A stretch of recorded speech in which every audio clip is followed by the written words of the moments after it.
Me encuentro en pleno corazón de Madrid y hoy van a recorrer junto a mí 4 de los lugares más oscuros de la ciudad.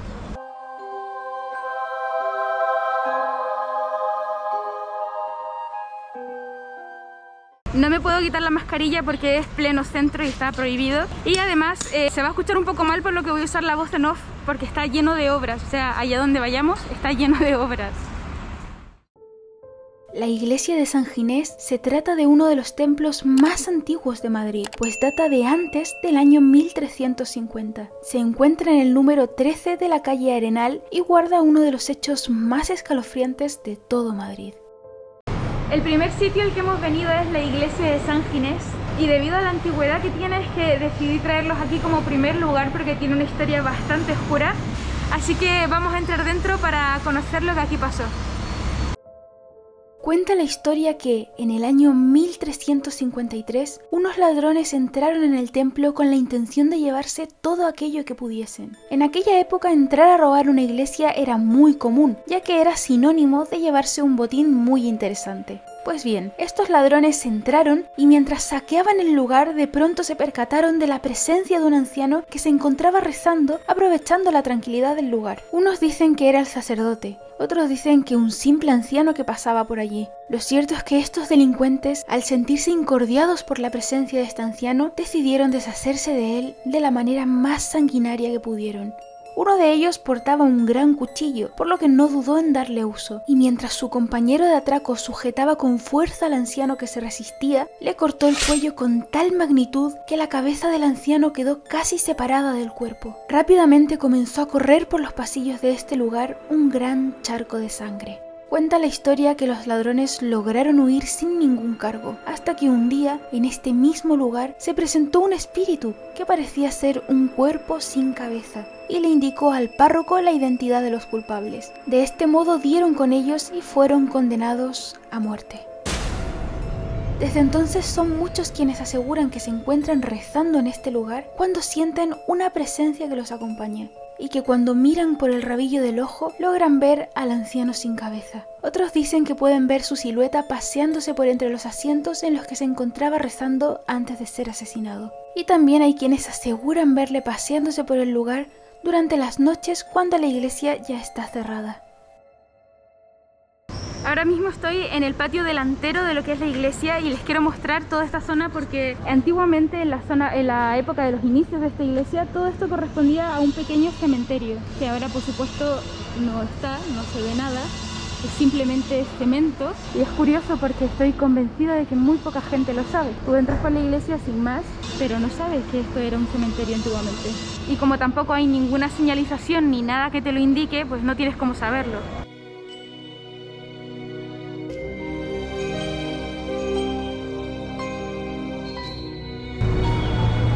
Ahora estamos atravesando lo que es la Gran Vía y nos dirigimos a uno de los lugares más malditos de Madrid debido a la cantidad de crímenes y cosas horribles que han pasado ahí, así que vamos hacia allí y les cuento toda la historia. El edificio al que nos dirigimos tiene más de 140 años y es conocido, como he dicho, como uno de los lugares más malditos de toda Madrid. Entre sus paredes y también en la propia calle en la que se encuentra han ocurrido todo tipo de crímenes. Sin embargo, les contaré 3 de los casos más populares debido a la magnitud de los hechos. Y esta es la famosa calle Antonio Grillo y vamos a buscar el número 3 para contarles lo que pasó ahí. Número 2. Por suerte es el número 3, así que entiendo que no hay que avanzar mucho. Aquí, ¿no?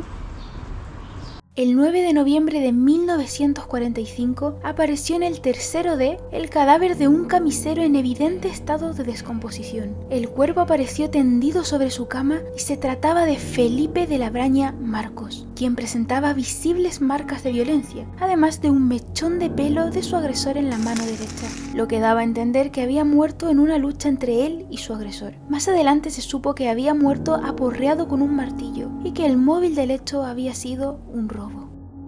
Más adelante, en 1962, un 1 de mayo, tuvo lugar uno de los crímenes más populares del Madrid de la época, debido a la frialdad con la que fue ejecutado. En este edificio vivía una familia compuesta por Dolores Bermúdez Fernández, de 40 años, su esposo, el sastre José María Ruiz Martínez, de 48 años, y sus 5 hijos, Juan Carlos, Adela, Susana, Dolores y José, de entre 14 y 1 año de edad. Una mañana, cerca de las 8:30 de la mañana, en una crisis de angustia debido a las numerosas deudas que tenía, José María comenzó a asesinar a toda su familia, uno a uno. Primero acabó con la vida de la mujer y luego se ensañó cruel y despiadadamente con los menores, con los que habría utilizado herramientas como martillos, cuchillos, barras de metal y una pistola. Sin embargo, no serían los asesinatos en sí los que convertirían a este dramático episodio en uno de los más recordados, sino que luego de cometer estas atrocidades, José decidió sacar los cuerpos al balcón mientras gritaba: «Los he matado a todos, los quería mucho y aquí están». Luego avisó al 091 de lo que había hecho y los equipos de emergencia junto con la policía no tardaron en llegar. Sin embargo, José María aseguró que no abriría la puerta si no era un padre carmelita, ya que todos en su familia descansaban felices. Así que así fue, y la policía llevó hasta su puerta al padre Celestino, quien trató de hablar con José María desde el balcón de un edificio de enfrente, edificio que hoy ya no existe, pero sin éxito, pues asomado en el balcón y con el pijama repleto de sangre, el hombre sacó su pistola ante la mirada de todos los viandantes impactados por lo que estaba sucediendo y gritó: «Esto es para mí, Dios no me lo tendrá en cuenta», y seguidamente se pegó un tiro en la sien.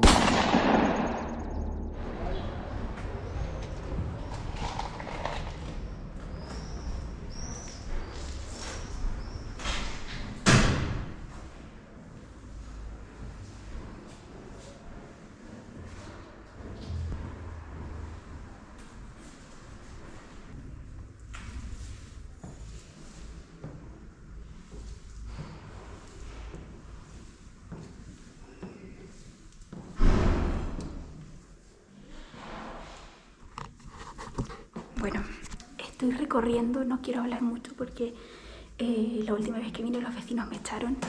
Estoy grabando el portal del lugar más maldito de Madrid y la verdad es que da un poco de miedo.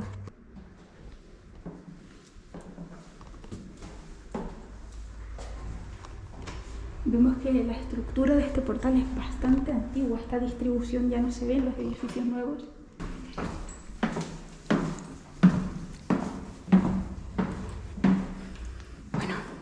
Nos vamos porque tampoco quiero invadir la privacidad de nadie. Sé que es molesto que venga gente y quiera grabar el lugar en el que vives, así que ya hemos visto cómo es este lugar, cómo mantiene esa esencia antigua de edificio de la época, y nos retiramos después de haberlo visto. Al entrar, la policía pudo comprobar que lo que José María había hecho dentro de su hogar no tenía nombre. María Dolores se encontraba muerta, aporreada en el suelo de su habitación. A los pies de la cama yacía en su Moisés, su hija de 2 años, degollada. En el cuarto de baño, probablemente en un intento de refugiarse, la menor de 14 años con un disparo en la garganta. En otra habitación, sobre la cama, la niña de 12 años también aporreada. Y en la otra habitación, los otros 2 pequeños de 5 y 10 años, uno con el cuello destrozado y el otro muerto a disparos. Venía caminando por la calle y me he llevado una sorpresa enorme al darme cuenta de que justo venía por la calle Javier, el actual dueño del piso 3D, que es donde ocurre la famosa historia del sastre y su familia. Y le tenemos aquí. Hola, Javier. Hola, ¿qué hay?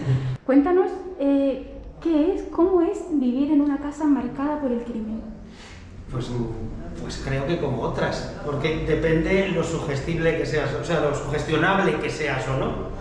Yo, como no lo soy demasiado, pues me da igual. Aparte, como llevo viviendo toda la vida, estoy acostumbrado. A lo mejor alguien de nuevas que viene se queda así un poquito oyendo ruidos y tal. ¿Desde hace cuánto vive usted aquí en este piso? Hombre, yo nací aquí.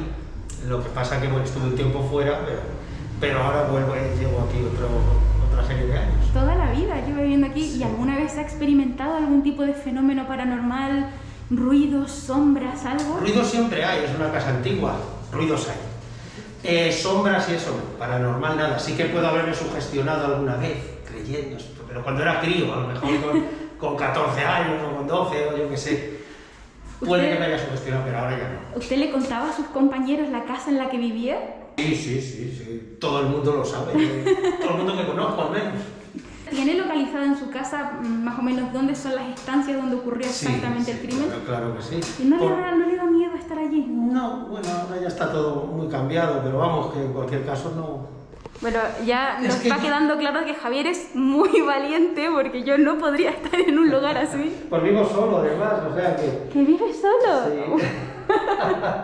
Bueno, no sé ustedes, pero yo me moriría. Actualmente, cuando le visita a quien sea, ¿sabe de la historia? ¿Le preguntan por la historia?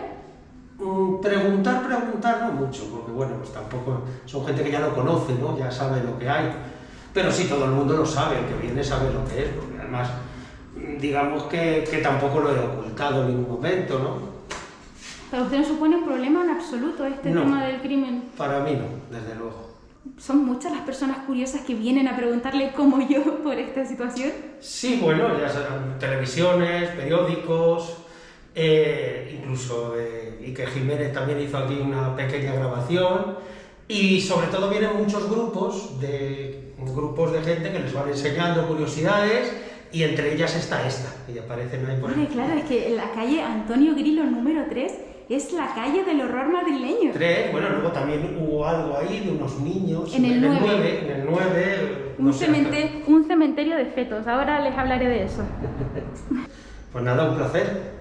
2 años más tarde, en 1964, en el mismo edificio, fue detenida Pilar Agustín Jimeno, de 20 años, luego de que ahogase a su bebé y lo colgase en una percha envuelto en una toalla. Algunas crónicas de la época aseguran que fue la hermana de Pilar quien encontró al bebé 2 días después, y que el motivo de este crimen habría sido la vergüenza que suponía para la joven haber dado a luz. Pero estos son solo algunos de los numerosos crímenes de la época en esta calle, Antonio Grilo, que antes se llamaba Calle de las Beatas, debido a su cercanía con un convento de monjas. En aquel entonces ya era famosa la calle, debido a que en 1776 un sacerdote asesinó a un hombre que se burlaba de él por haberse enamorado de la costurera que le remendaba la sotana. También en la misma época varias personas aparecieron asesinadas en mitad de la calle, y una mujer fue apuñalada por un sicario a órdenes de su marido. Y como si todo esto fuera poco, a mediados de la década de los 60 se encontró un cementerio de fetos de bebés en las cuevas de unas bodegas situadas en el número 9 de esta misma calle. Luego, ahora que ya sabemos toda la historia de lo que aquí ha ocurrido y el edificio y todo eso, quiero hacer mención sobre el mural que hay ahí al fondo. Intentaré hacer zoom porque la verdad me parece súper curioso que pongan un mural de ese tipo aquí justamente, ¿no? En una calle con estas características y con esta historia. Es una chica amordazada que está encima de lo que puede ser un toro o una vaca, no lo tengo claro, pero sus manos están ensangrentadas. Y lo que digo, ella está amordazada con una expresión de sufrimiento, de dolor. Bueno, nosotros estábamos ahí en el portal número 3, que es donde la historia que les he contado del sastre, y ahí está el mural y todo aquello. Y no tenemos que caminar más que esto para llegar al número 9 de la famosa calle Antonio Grilo, la calle maldita de la que les estoy hablando ahora mismo. Sería en este lugar donde se habría encontrado presuntamente en aquella época el cementerio de fetos, en el número 9. Aquí antiguamente había unas bodegas en las que en su sótano fue donde se encontró todo esto de los fetos. La casa de las 7 chimeneas, que por mala suerte está con obras.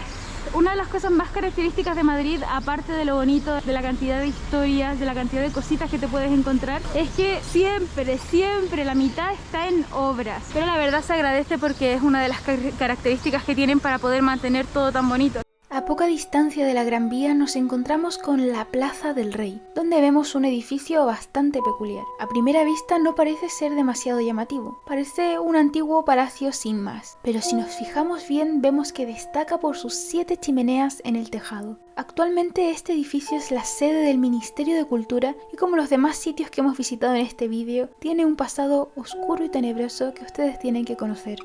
La construcción de este inmueble se remonta al siglo XVI por órdenes de un montero del rey Felipe II. Este hombre se la regaló a su hija Elena, que estaba recién casada con un capitán de la Armada Española, el capitán Zapata. Allí la pareja comenzó a convivir y eran muy felices, hasta que al poco tiempo él tuvo que marcharse al frente para combatir en la batalla de Saint-Quentin en Flandes. Helena se quedó sola en casa durante meses a la espera de noticias de su amado, cuando entonces recibió el peor de los avisos. Él acababa de morir en el frente. Así que Helena, sumida en una profunda tristeza, se dice que perdió la cabeza, y un día fue encontrada muerta sobre su cama. La versión oficial era que la joven había muerto de una depresión, pero los sirvientes de Helena aseguraban que había sido víctima de un asesinato. Pronto todo Madrid conocía esta trágica historia de amor, y así fue como se desveló un secreto oculto. Helena tenía un amante, y no era cualquier hombre, sino que el mismísimo rey, Felipe II. Entonces fue el propio Felipe quien ordenó abrir una investigación para esclarecer a fondo la muerte de Helena. Pero cuando los encargados de examinar el cadáver de la mujer llegaron, se dieron cuenta de que había desaparecido. Sin embargo, pese a toda la expectación, nadie había visto que sacaran el cuerpo de Helena, pero tampoco se encontraba en el interior. ¿Dónde estaba el cuerpo? Fue entonces cuando a partir de este momento comienzan las apariciones en la casa. Los vecinos del lugar aseguraban ver a una doncella vestida de blanco pasearse por el tejado de la casa, por entre las chimeneas, con paso lento y ligero, a veces sujetando una antorcha y otras dándose golpes en el pecho. La gente de la época aseguraba haber visto al fantasma. Contaban que con uno de sus brazos siempre apuntaba hacia el Alcázar, lugar de residencia del monarca. Con el paso de los años esta historia quedó en el olvido y la casa fue habitada por numerosas personalidades de la nobleza, hasta que en el siglo XIX la historia volvió a reabrirse debido a un increíble hallazgo. En una de las obras para reformar el edificio, exactamente las paredes del sótano, fue encontrado el cadáver de una mujer con un puñado de monedas de oro, monedas que curiosamente pertenecían a la época de Felipe II.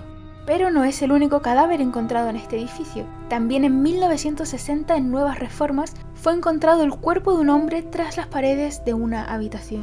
En realidad es una de las cosas que más me gusta de vivir aquí, y es que debido a la antigüedad que tienen todos los lugares, es muy fácil estar sentado tranquilamente, como puede ser en este lugar, sin saber que en realidad estás sentado en un lugar marcado por la historia y que, mira la historia que les conté, a lo mejor, y quién sabe, puedes estar sobre los restos de alguien.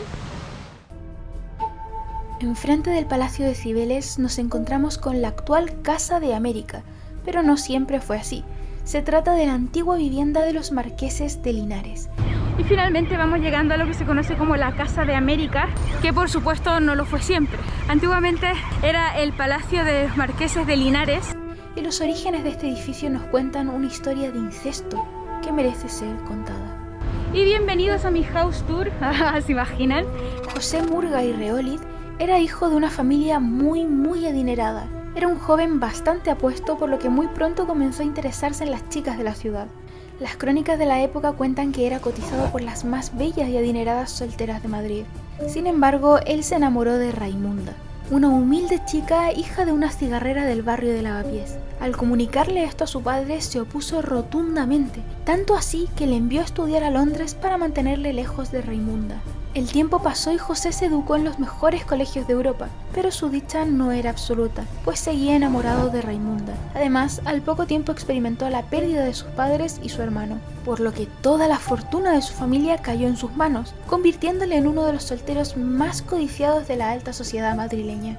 Por este motivo, el joven regresó a Madrid y se dispuso a contraer matrimonio con Raimunda, con quien había estado comunicándose a través de cartas. Su boda se celebró en junio de 1858, y así fue como la joven y feliz pareja compró un solar sobre el que construyeron este hermoso palacio, digno de un cuento de princesas, con caballerizas, un jardín espectacular y la famosa casita de muñecas, construida para que su futura hija jugase en el interior.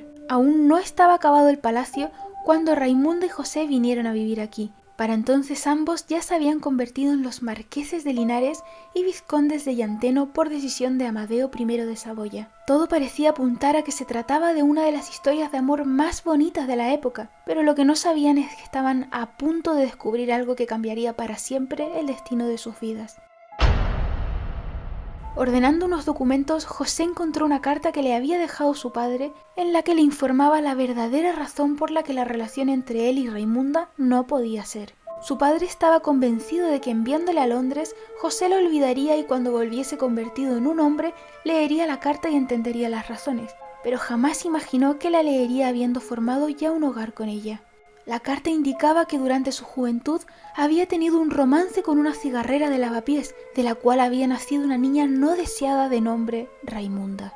Eso quería decir que él y su esposa eran hermanos. Luego de contárselo a Raimunda, juntos decidieron guardar silencio al respecto y mantenerlo en profundo secreto. Sin embargo, acudieron al Papa Pío IX para solicitarle una bula llamada Casti Condivere, que les permitía vivir bajo el mismo techo, pero les prohibía dormir en la misma cama. Deberían vivir en absoluta castidad para siempre. Pero para aquel entonces ya era tarde. Raimunda se encontraba gestando a un bebé, Raimundita. Al cabo de unos meses la niña ya había nacido y la mantenían oculta en el palacio. Según se cuenta, nunca la quisieron. Y la mayor prueba de ello es que al cabo de pocos años, cuando la menor ya era consciente de todo lo que sucedía, decidieron asesinarla y emparedarla en una de las estancias del palacio. Otros afirman que fue ahogada y enterrada en algún lugar del jardín. No se sabe con certeza, pues su cuerpo jamás apareció. Casi 100 años después, en 1990, fueron diversas las psicofonías que supuestamente se grababan en este lugar. En ellas se podía oír la voz de la pequeña Raimundita, agónica y dolorida por su mala vida, y en otras a su madre, atormentada y triste porque la niña nunca la llamó mamá. Estas psicofonías fueron sumamente populares en Madrid, y las vamos a escuchar a continuación.